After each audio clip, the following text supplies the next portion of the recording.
Bom dia, irmãos e irmãs. Que a paz de Deus encha os nossos corações de alegria e paz. Antes de abrirmos a Bíblia, lermos o texto e meditar, gostaria de dar algumas ênfases. A primeira, no momento dos avisos, os irmãos ouviram sobre a torre de oração. De sexta-feira, a partir das 15 até domingo, às 10 horas, o Ministério de Oração está organizando orações contínuas. Cada irmão responsabilizando-se por orar durante 1 hora. O Ministério vai alimentando os irmãos sobre assuntos, motivos para a oração. Na medida que mais irmãos aderirem a este movimento de oração, ao invés de 1 hora, nós poderemos ter irmãos orando meia hora.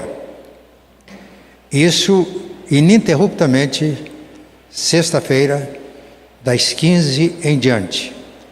E os irmãos viram, quando o aviso foi feito, que os irmãos que quiserem mais informações podem dirigir-se à irmã Elsie, à irmã Regina e ao pastor Cleuber. Aqui nós estamos dando um incentivo para que os irmãos participem. Outra coisa, nós temos o Epic News, é um canal de comunicação com a igreja. Não recebe mensagens. A igreja, os irmãos recebem mensagens nossas, avisos, pastorais e orações de manhã. No momento em que eu acordo, geralmente por cerca de 5:30, 6 horas, é um momento de devocional. E nesse momento vem a inspiração de orar também pela igreja. Eu tenho enviado para muitos irmãos particularmente, mas vai ficando difícil porque toma muito tempo para ficar enviando estas mensagens. Então, para os membros da igreja, a partir de uma determinada data, eu vou colocar tudo no Epic News. Então, os irmãos que querem orar conosco de manhã, ouvir sempre uma passagem da Bíblia, breves reflexões. As orações que eu faço de manhã não passam de 3 horas, porque eu sei que para usar esses meios de comunicação a gente não deve ter mensagens longas, curtas, mas é uma inspiração para que os irmãos também cultivem o hábito de buscar a Deus todos os dias, de manhã, de preferência. David Wilkerson era pastor de uma igreja Assembleia de Deus no interior dos Estados Unidos. E todas as noites ele via um filme, aquelas sessões que acontecem bem tarde. Um dia ele estava assistindo ao filme e ele ouviu com clareza na mente dele: dedique este tempo para mim. E o filme demorava mais ou menos 2 horas. Ele compartilhou com a esposa, disse: eu creio que Deus falou comigo pedindo um tempo. Eu preciso de ter certeza se foi Deus mesmo quem falou comigo ou se é coisa da minha mente. E disse: vamos fazer um teste. Eu vou anunciar a venda do televisor. Se até às 18 horas não aparecer comprador, não foi Deus quem falou, foi impressão minha. Depois ele olhou para a esposa e disse: mas 18 horas é muito longe, às 15 horas. Depois ele disse: não, eu vou colocar 12 horas. A esposa olhou para ele, sorriu e disse: percebo que você não quer deixar de assistir ao filme. Mas ele colocou. E de manhã alguém ligou e comprou o televisor. No primeiro dia ele não sabia bem o que fazer com aquelas 2 horas. Aí ele foi pedindo a Deus que orientasse. E Deus foi orientando. E chegou o momento em que ele dedicava aquelas 2 horas a Deus e começou a cultivar intimidade com o Senhor. Aí foi a origem do movimento Desafio Jovem, um movimento para a recuperação de pessoas drogadas no mundo inteiro. Ele esteve no Brasil. Aqui fica um testemunho, não meu, de uma pessoa. Eu teria testemunho de outras pessoas bem ligadas a mim. E aqui o objetivo é incentivar os irmãos. Note bem, Deus pediu o horário que ele dedicava a um filme todas as noites. Mas Deus pode pedir para a gente um momento de manhã. É muito bom a gente começar o dia conversando com Ele. Antes de conversar com as pessoas, de levar a Ele os nossos anseios, os nossos temores, as nossas necessidades, a nossa adoração. Que Deus nos ajude. Então, não é a partir dessa semana, mas vai chegar um momento que, para membros da igreja, eu vou postar apenas no Epic News. Os irmãos estiverem interessados, o aviso foi dado, já deu instrução de como acessar este canal de comunicação. Tudo bem? Eu vou continuar mandando a outros. Antes de vir para Londrina, um grupo de médicos, por causa do testemunho de médicos da igreja, converteram-se. Todos eles com as esposas e alguns familiares. Eu tive a oportunidade de fazer 20 encontros com um deles, estudando os princípios elementares da Bíblia e da fé cristã. Criou um vínculo de relacionamento. Ele recebe todos os dias e quase todos os dias ele dá retorno. O que é que isso significou para a vida dele? Os irmãos estão vendo como a tecnologia pode nos ajudar? E a gente pode fazer bom uso da tecnologia? Dito isto, vamos então abrir a Bíblia na carta que Paulo escreveu aos Filipenses, capítulo 2, dos versículos 1 até o versículo 11. Eu vou ler na Nova Versão Transformadora. Os irmãos podem ler na versão que tem em mãos. Paulo escreve aos Filipenses, cristãos: a motivação por estar em Cristo, há alguma consolação que vem do amor? Há alguma comunhão do Espírito? Há alguma compaixão e afeição? E havia na igreja de Filipos, entre os irmãos da igreja de Filipe. Então, completem a minha alegria, concordando sinceramente uns com os outros, amando-se mutuamente, trabalhando juntos, com a mesma forma de pensar e um só propósito. Não sejam egoístas, nem tentem impressionar ninguém. Sejam humildes e considerem os outros mais importantes que vocês. Não procurem apenas os próprios interesses, mas preocupem-se também com os interesses alheios. Tenham a mesma atitude demonstrada por Cristo Jesus. Embora sendo Deus, não considerou que ser igual a Deus fosse algo a que devesse se apegar. Em vez disso, esvaziou a si mesmo, assumiu a posição de escravo e nasceu como ser humano. Quando veio em forma humana, humilhou-se e foi obediente até a morte e morte de cruz. Por isso Deus o elevou ao lugar de mais alta honra e lhe deu o nome que está acima de todos os nomes, para que ao nome de Jesus todo joelho se dobre, nos céus, na terra e debaixo da terra, e toda língua declare que Jesus Cristo é Senhor, para a glória de Deus Pai. Amém. Olhem para a projeção. crescendo como discípulos de Jesus. Crescer como discípulos de Cristo é um crescimento qualitativo. Quando crescemos como discípulos de Jesus, crescemos em qualidade de vida. Observem que nós temos aí uma fotografia do nosso templo, onde nós nos reunimos.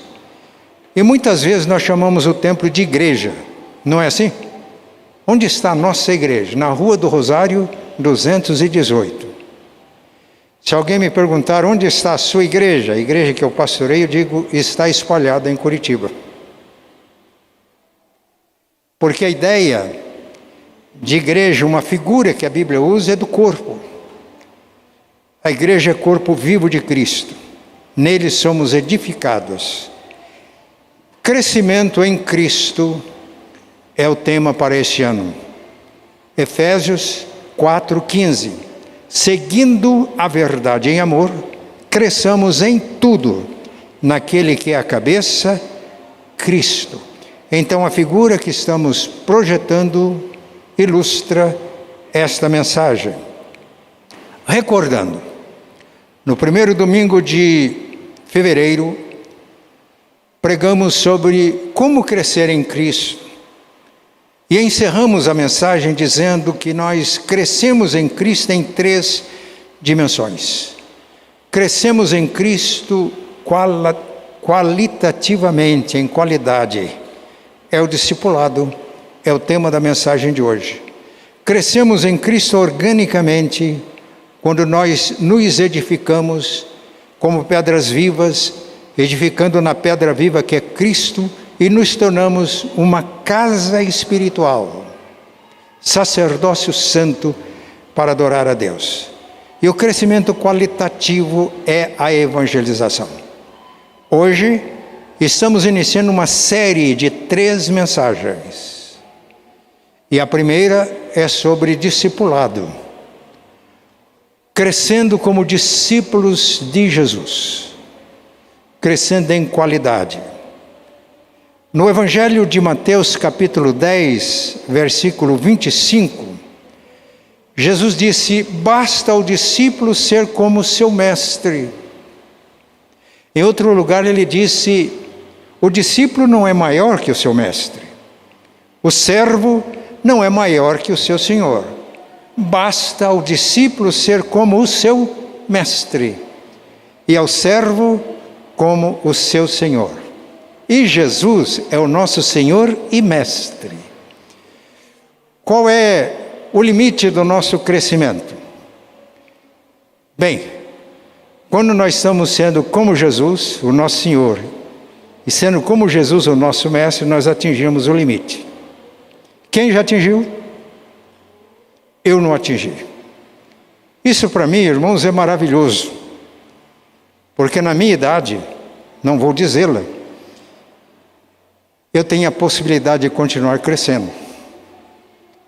Paulo, escrevendo aos Coríntios, diz que ainda que o nosso homem exterior se corrompa, vai ficando envelhecido, cabelos brancos, rugas, o nosso interior se renova de dia em dia, quando crescemos em Cristo como discípulos dele. Então, o nosso tema hoje é esse: crescendo como discípulos de Cristo. E vamos encontrar nesse texto lido algumas lições importantes. A primeira lição que temos em Filipenses 2, 1-4, é que como discípulos de Jesus, nós crescemos e devemos crescer em unidade no corpo de Cristo. O primeiro hino cantado trouxe esta mensagem. Crescendo em unidade no corpo de Cristo. No texto lido, Paulo alegrava-se com o potencial da igreja de Filipos. Preste atenção. Havia entre Paulo e os cristãos filipenses uma afinidade muito grande. Porque a igreja de Filipos surgiu como resultado do ministério apostólico de Paulo. Quando ele e Silas anunciar o Evangelho, e por causa do Evangelho foram presos, açoitados, feridos, lançados no cárcere interior, sem ventilação, sem iluminação, mas a presença de Jesus era tão real com eles que à meia-noite eles oravam. E orando, a presença de Jesus tornou-se manifesta com eles, e por intermédio deles houve um terremoto, as algemas caíram das mãos dos presos, o carcereiro quis matar-se, quando Paulo exclamou: não te faças nenhum mal, todos estamos aqui. Isso levou à conversão do carcereiro e de toda a sua família. O carcereiro, tocado pela manifestação da presença de Deus numa cadeia, através de servos dele que estavam lá, fez essa pergunta: que devo fazer para que seja salvo? Ele se sentiu perdido, e a resposta foi clara: crê no Senhor Jesus e serás salvo, tu e a tua casa. E receberam Paulo em casa. Paulo anunciou o Evangelho, eles foram batizados, cuidaram de Paulo, curaram os vergões dos açoites que Saulo tinha recebido, e já tinha se convertido Lídia antes, uma comerciante, vendedora de púrpura. Foi assim que nasceu a igreja de Filipos. Havia entre Paulo e os filipenses uma grande afinidade. Então Paulo, escrevendo aqui, reconhece o potencial da igreja dos filipenses. E qual é esse potencial? Alguma motivação por estar em Cristo? Estamos motivados porque estamos em Cristo? Havia. Alguma consolação que vem do amor? Havia. Os irmãos se consolavam mutuamente ao enfrentarem problemas, dificuldades. Alguma comunhão do Espírito, comunhão espiritual? Havia. A compaixão e afeição, uma outra tradução diz, há entranhados afetos de compaixão e misericórdia entre os irmãos? Havia. Então aquela igreja tinha um grande potencial. Meus irmãos, eu creio que a primeira igreja presbiteriana independente de Curitiba, igreja de irmãos que porventura estejam nos ouvindo online, que pertence a outras igrejas, há um potencial na igreja. E nós devemos nos alegrar por esse potencial. Eu me alegro quando percebo que há na igreja onde sirvo potencial, realidade espiritual. Isso enche o coração de ânimo e de entusiasmo. No entanto, olha o que Paulo escreveu no versículo 2. Então, completem a minha alegria. Podiam crescer mais? Havia um potencial? Mas agora o desafio para alcançar uma meta. Então completem a minha alegria, concordando sinceramente uns com os outros, amando-se mutuamente e trabalhando junto com a mesma forma de pensar e um só propósito. Havia dificuldades na igreja de Corinto, como há na nossa igreja, como há em outras igrejas militantes. E na igreja de Filipos, duas irmãs não se davam. Filipenses capítulo 4. Paulo dirige um desafio, um pedido a essas irmãs. Irmã Evode e Sintique, por favor, pensem concordemente no Senhor. E ele fala ao pastor da igreja: e você, amado companheiro de julgo, ajudem essas irmãs porque elas são preciosas. Elas já trabalharam muito comigo e pelo bem do Evangelho, mas agora não estão se entendendo.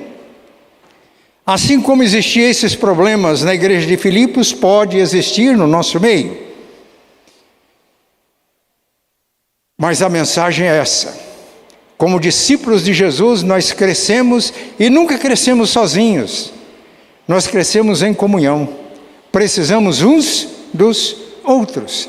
E quando há dificuldades, problemas que afetam a unidade da igreja, corpo vivo de Cristo, a Bíblia traz exortações claras e precisas. É o motivo pela qual devemos orar. Eu estava orando por esta igreja e veio à minha mente que esta igreja tem diversas tendências. E eu percebi que há crentes sinceros, nas diversas tendências. Mas algumas coisas tendenciosas que, se prevalecerem, fazem mal para a igreja. E Deus trouxe à minha mente fazer essa oração pela igreja. Senhor, há diversidade na igreja, isso é bom. Mas é preciso que haja unidade na diversidade. Então, tudo que existe nas diversas tendências entre as minhas ovelhas, que procedem de Ti, eu peço que o Espírito Santo faça isso crescer e convergir, para que todos cresçam em Cristo. Mas eu faço uma oração ousada. Tudo aquilo que há nessas tendências, que não vem de Ti, eu peço que o Teu Filho se manifeste destruindo as obras do diabo. Porque nós jamais vamos crescer em qualidade, como discípulos de Jesus, se nós não conseguirmos viver a unidade na diversidade. A uniformidade não faz bem para a igreja. E Paulo faz essa exortação completa, e a minha alegria. De tal maneira, disse ele, que todos trabalhem na mesma forma de pensar e num só propósito. Não sejam egoístas, nem tentem impressionar ninguém. Sejam humildes e considerem os outros mais importantes que vocês. Não procurem apenas os próprios interesses, mas preocupem-se também com os interesses alheios. Fica essa mensagem. Temos potencial?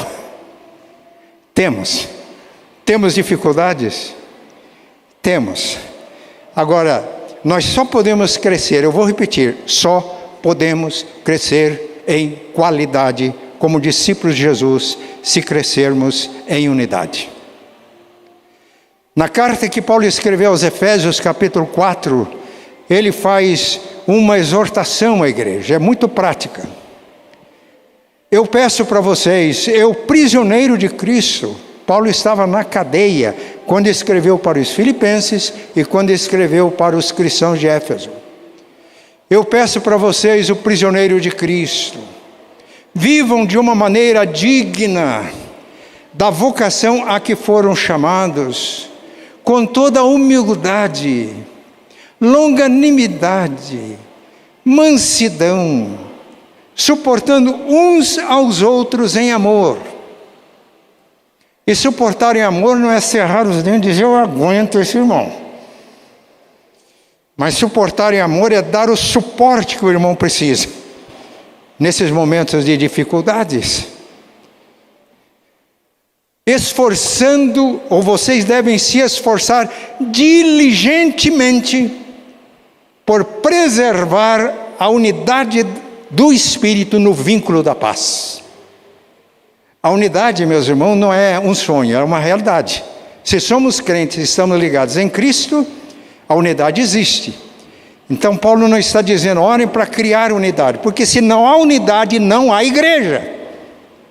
O que Paulo exorta é, esforcem todos diligentemente, com todo zelo, por preservar, e eu diria, e para desenvolver a unidade do Espírito no vínculo da paz. Queremos crescer como discípulos de Jesus? Eu não cresço sozinho. Eu cresço em comunhão com os meus irmãos. Quando às vezes eu estou orando e um momento de gratidão, eu agradeço por irmãos na minha vida. Irmãos que marcaram a minha vida. E muitas vezes não é pastor não é presbítero. Tem pastores e presbíteros, sim. Mas são irmãos que não tinham nenhuma visibilidade nas igrejas que eu pastorei. Marcaram a minha vida. E eu dou graças a Deus por elas. Crescimento como discípulos de Jesus. Crescimento em qualidade. Não crescemos sozinhos. Temos problemas sim.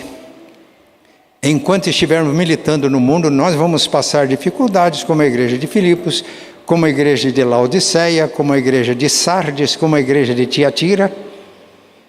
Mas aqui está a exortação da palavra de Deus para nós. E Jesus, quando orou, não só pelos apóstolos, discípulos que estavam presentes, mas orou também por nós, ele fez essa oração. Peço ao Pai que eles sejam um, assim como tu és em mim e eu em ti, que eles sejam perfeitos em unidade, para que o mundo creia. Não há maior testemunho para o mundo do que uma igreja que se esforça diligentemente, com todo zelo, por preservar e desenvolver a unidade do Espírito no vínculo da paz. Mas vamos encontrar aqui no texto outra lição importante. Dos versículos 5 a 8, Paulo diz que nós crescemos em qualidade servindo no mesmo Espírito de Jesus. Servindo como Jesus serviu e como Jesus serve. E o texto mostra que ele não se agarrou ao privilégio de ser igual a Deus, de ser Deus, mas ele esvaziou a si mesmo. Nasceu como ser humano e assumiu a forma de servo, está na maioria das traduções, mas o original é doulos, escravo. Ele voluntariamente assumiu a condição de escravo. Eu estava um dia fazendo uma leitura devocional desse texto, no meu momento de oração. E quando eu cheguei nesse ponto, e a minha Bíblia dizia, ele se tornou servo. Assumiu a forma de servo e foi obediente até a morte, e morte de cruz. Eu tive a curiosidade de saber qual era o termo. E com um pouco de esforço, fui lá para o Novo Testamento e realmente é doulos, é escravo. E no momento eu questionei, porque em Romanos capítulo 8, ele diz que nós não recebemos o espírito de escravidão para viver outra vez atemorizados, mas o espírito de filhos, e clamamos Abba Pai. Mas Jesus, ele se fez escravo para servir. E no momento veio à minha mente alguma coisa que revolucionou a minha vida. Bem, e Paulo diz que nós devemos ter a mesma atitude. Nós devemos servir no mesmo espírito. Então eu devo servir como escravo. O que é que isso significa? E eu descobri, meus irmãos, que assumir a condição de escravo é uma condição para eu ser verdadeiramente livre. Porque no momento em que eu sou escravo, eu não tenho causa. A causa do Pai, meu Senhor, é a minha causa. E eu me liberto de todas as pretensões, de toda a ambição egoísta. E fico livre para servir. Os irmãos entenderam o alcance disso? E nesse momento eu me senti inteiramente livre. Senhor, eu não defendo a minha causa, eu não trabalho pela minha causa. Como escravo agora que eu assumo voluntariamente em Cristo, no Espírito dele, é a tua causa. Isso me liberta para servir. Mas naquele momento me veio outra ideia. Como escravo eu não tenho nenhuma glória. A glória do Senhor. Então, eu não tenho que lutar pela minha glória. Eu não tenho que ficar sofrendo porque pessoas não reconhecem o meu valor. Porque a glória é dele. E nessa hora eu me lembrei de Calvino, só lhe deu glória, só a Deus glória. Isso também me liberta. Eu não tenho que me esforçar, não tenho que fazer nada para alcançar glória. A glória dele enche a terra. Nós vimos isso numa das meditações matinais. A glória dele enche a terra. Santo, santo, santo é o Senhor dos exércitos. Toda a terra está cheia da sua glória. E quando nós nos libertamos da tentativa de buscar a nossa própria glória, nós ficamos livres, nossos olhos se abrem para contemplar a glória de Deus que enche a terra. E nós nos tornamos verdadeiramente livres. Mas outra coisa que me veio a ideia naquele momento devocional, é que como escravo eu não tenho reino. Eu fico então livre de toda a ambição e preocupação de construir o meu reino, porque o reino é dele. E a gente termina assim a oração, porque teu é o reino, tua é a glória. Então, meu trabalho como escravo é promover o reino dele. Nesse momento eu me sinto inteiramente livre. Aqui, irmãos, nós temos o esvaziamento. E quando nós nos esvaziamos de nós mesmos, nós ficamos cheios de Deus. Os irmãos entenderam isso? Como é que eu posso ficar cheio do Espírito Santo se eu estou cheio de mim mesmo? Ou se você está cheio de si mesmo? É a tua causa, é a tua glória, é o teu reino. Aí você é escravo do pecado e escravo do diabo. Não vai ser feliz assim? Mas quando entendemos que nos esvaziar, nós lutamos pela causa de Deus, pela glória de Deus e pelo reino de Deus, aí está a verdadeira liberdade e alegria. E alegria. A nobreza do servo. 2 discípulos estavam disputando o poder. Através da mamãe, eles pediram a Jesus para que no reino, e eles pensavam no reino messiânico de Jesus, na terra, cumprindo profecias do Antigo Testamento, um se assentasse à direita e outro à esquerda. Os 10, eram 12 apóstolos, insurgiram-se contra os 2. Afinal de contas, parece que os 2 estavam querendo dar uma rasteira nos 10. Jesus percebeu o espírito e disse: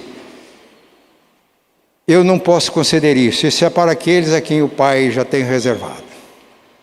E percebendo que havia uma disputa dentro do colégio apostólico, ele diz: são os governos mundanos, pagãos, eles exercem domínio sobre aqueles que lhes estão subordinados, mas entre vocês não será assim, pelo contrário, o maior entre vocês vai ser o servo de todos. Irmãos, a verdadeira nobreza da vida cristã está em nós termos o mesmo Espírito de Jesus, espírito de servos, assumindo voluntariamente uma posição de escravos, não tem nenhuma causa para defender, porque a causa é dele, não tem nenhuma glória pela qual lutar, a glória é dele, e não tem nenhum reino, e aí, verdadeiramente livre,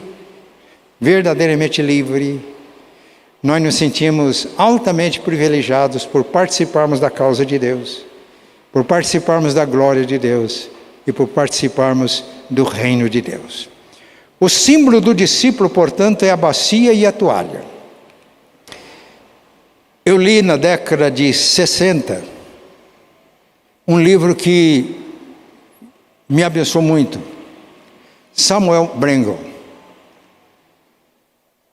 Ele estudou no seminário, fez um curso de teologia primoroso, era um excelente pregador, assumiu o pastorado de uma grande igreja nos Estados Unidos.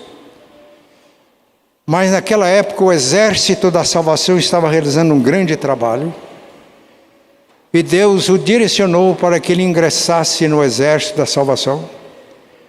Então ele saiu dos Estados Unidos, foi para a Inglaterra, ingressou no exército de salvação, e a primeira condição era matricular-se na escola de cadetes. Ele matriculou-se. Além de ensino teórico, eles tinham ensino prático. E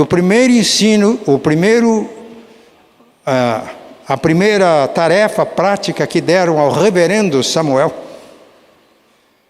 que já tinha pastoreado uma grande igreja, foi limpar as botas dos soldados do exército da salvação e engraxar as botas. E o local de trabalho dele era o porão da escola de cadetes em Londres. Ele foi e começou, os soldados do exército da salvação trabalhavam à noite. O lema deles é sabão, pão e salvação. Encontravam pessoas perdidas, sujas, um banho, famintas, comida, e aí anunciavam o evangelho. As botas ficavam sujas, e ele estava limpando, engraxando, e a certa altura ele pensou: será que eu virei um fanático? Ele lembrou do curso que tinha feito, da graduação, pós-graduação, lembrou da igreja que tinha pastoreado, Ele resolveu fazer uma oração. Senhor, me ajude. Se eu estou fazendo uma coisa que não é a tua vontade, se é um fanatismo, por favor, me ilumine. E Deus trouxe à mente do Samuel, João 13. A última Páscoa que Jesus celebrou com seus discípulos. Estavam todos reunidos. Era costume, quando reunia as pessoas, alguém lavar os pés, ungir. Mas estava só Jesus e os 12. Pouco antes disso, eles tinham discutido entre eles quem era o maior. Então ninguém tomou a iniciativa de lavar os pés, porque assumiria o trabalho de um escravo. Isso nas casas de pessoas, de famílias abastadas, era um trabalho que os escravos faziam. Chegava o hóspede, ninguém tomou a iniciativa. Jesus levantou-se, tirou a sua túnica de mestre, pegou uma bacia, pôs água, uma toalha de serviçal, cingiu-se com ela e curvou-se diante de Judas Iscariotes. Os seus pés, por favor. Diante de João, o apóstolo amado, os seus pés, por favor. Lavava os pés, enxugava com a toalha. Chegou diante de Pedro, os seus pés, por favor. Eu não sei se naquela discussão, Pedro, que era um líder, realmente ele era um líder, eu acho que ele tinha participado com muito vigor. Quem era o maior? Mas quando ele viu o Senhor e Mestre curvando-se diante dele para lavar os pés, que era um trabalho de escravo, disse: Senhor, eu não posso admitir isso. Eu creio que ele estava profundamente envergonhado.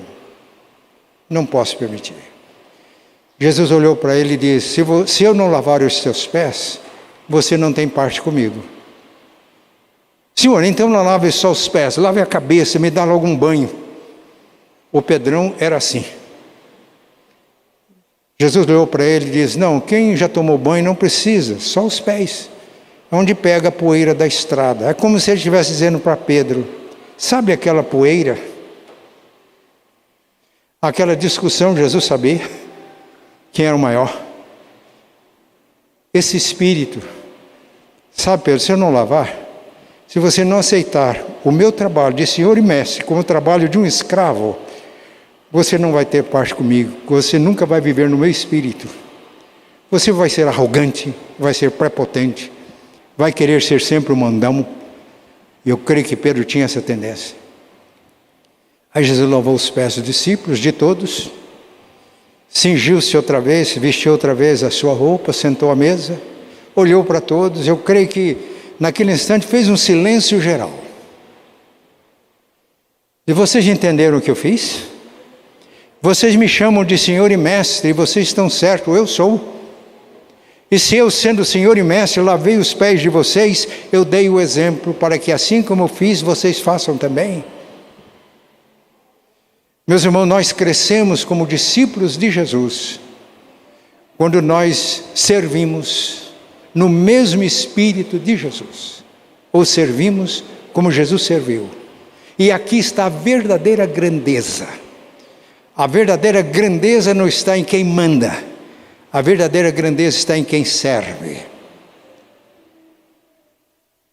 Isso deveria ser assim em todas as áreas da vida. Quem é o presidente da República?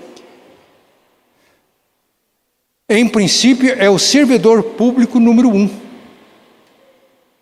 Toda a autoridade é dar para servir. Quando as pessoas se afastam do propósito de Deus, elas se servem da autoridade em benefício próprio e benefícios de grupo. Isso é demoníaco.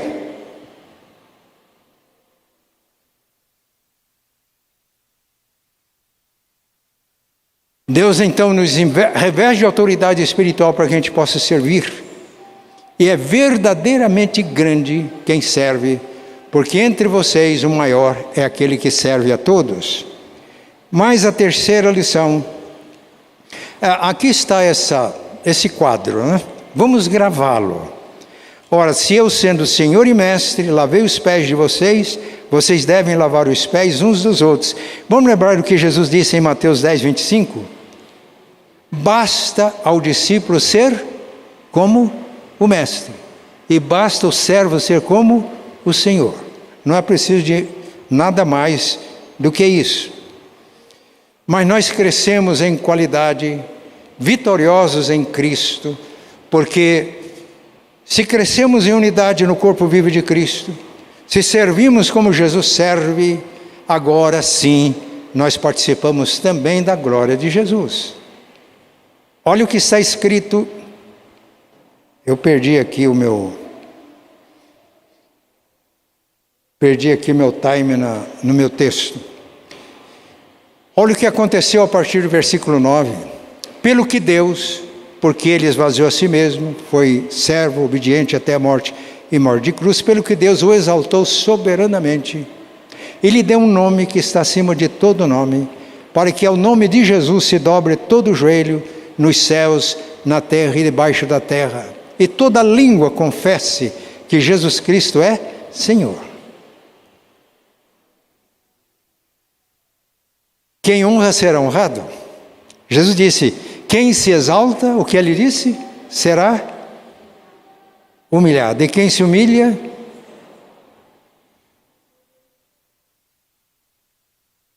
se estamos em Cristo, crescendo no corpo dele, que é a igreja, sem flagelar o corpo de Jesus, com as nossas contendas e malícias, se servimos como Jesus serve, então aí sim nós vamos participar da glória de Cristo.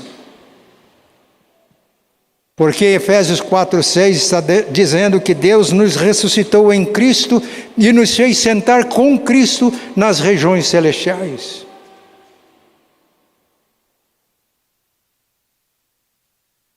E em Atos 10:38, Jesus exerceu o seu ministério no poder do Espírito Santo e andou por toda parte fazendo bem. Porque ele submeteu-se inteiramente à autoridade do Pai, a autoridade do Pai manifestou-se através da vida de Jesus. E Paulo, no primeiro capítulo da carta aos Efésios, diz que Deus exerceu o seu poder em Cristo, ressuscitando dentre os mortos e fazendo sentar-se à sua direita nas regiões celestiais, acima de todo poder e potestade, de qualquer poder que se possa nomear no presente século ou no vindouro. Ora, se estamos assentados com Cristo nas regiões celestiais, em Cristo nós temos essa autoridade. João 14:13-15, Jesus disse que nós cremos nele, nós podemos fazer as obras que ele faz e obras maiores. Porque diz: eu vou para o Pai, e ele enviou o Espírito Santo, que uniu todos que creem uns aos outros e todos ao cabeça nos céus, e Jesus continua presente e agindo no mundo hoje através do seu povo. Se Jesus podia o que o Pai podia, porque ele era obediente. Preste atenção no que eu vou dizer, interpretando as Escrituras. Se Jesus podia o que o Pai podia, se o poder do Pai manifestava-se na vida de Jesus, porque ele foi obediente até a morte e morte de cruz, hoje, na obediência a Jesus, nós podemos o que Jesus pode, isto é, a autoridade dele se manifesta em nossa vida. É isso que é a vida cristã, isso que é a missão cristã.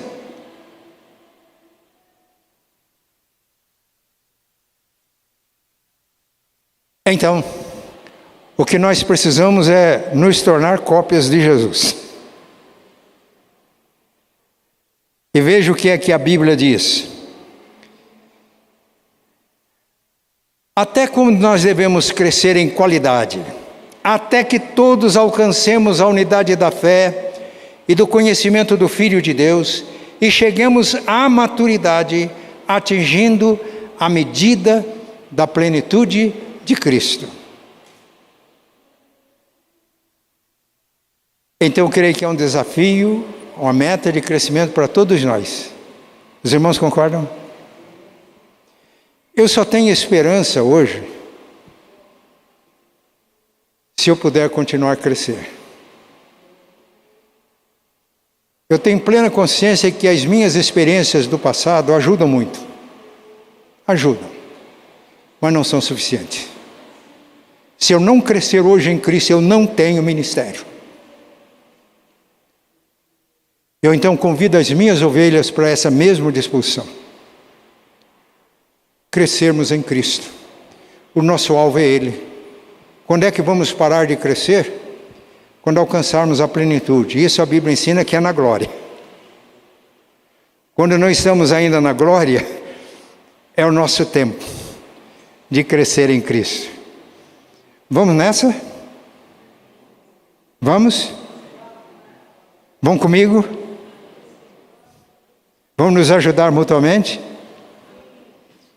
Vocês ajudam o pastor de vocês, para que possa ajudar vocês e ajudar uns aos outros, em unidade, servindo no mesmo Espírito dele, e aí sim, podendo exercer na terra a autoridade dele que está no céu, de tal maneira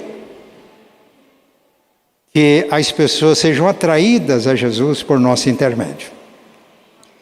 No próximo domingo, então, crescimento orgânico, e a terceira mensagem, crescimento na proclamação do Evangelho. Nós vamos orar agora. Eu fiz uma afirmação usando um pouco de gíria, né? Vamos nessa. Mas eu estou falando sério. Vamos nessa? Vamos então ficar de pé?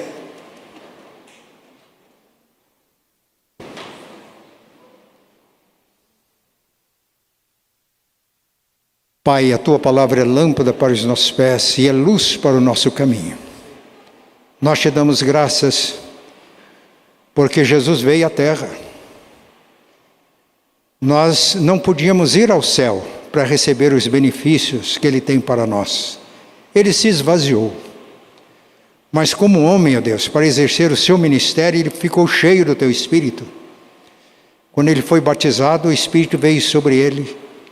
E Ele andou fazendo o bem, na unção do Espírito Santo.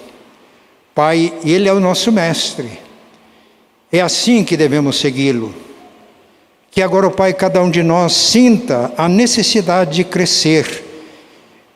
E temos consciência, Pai, que não crescemos se não ficarmos cheios do Teu Espírito. Mas para ficarmos cheios do Teu Espírito, viver no mesmo Espírito do Teu Filho.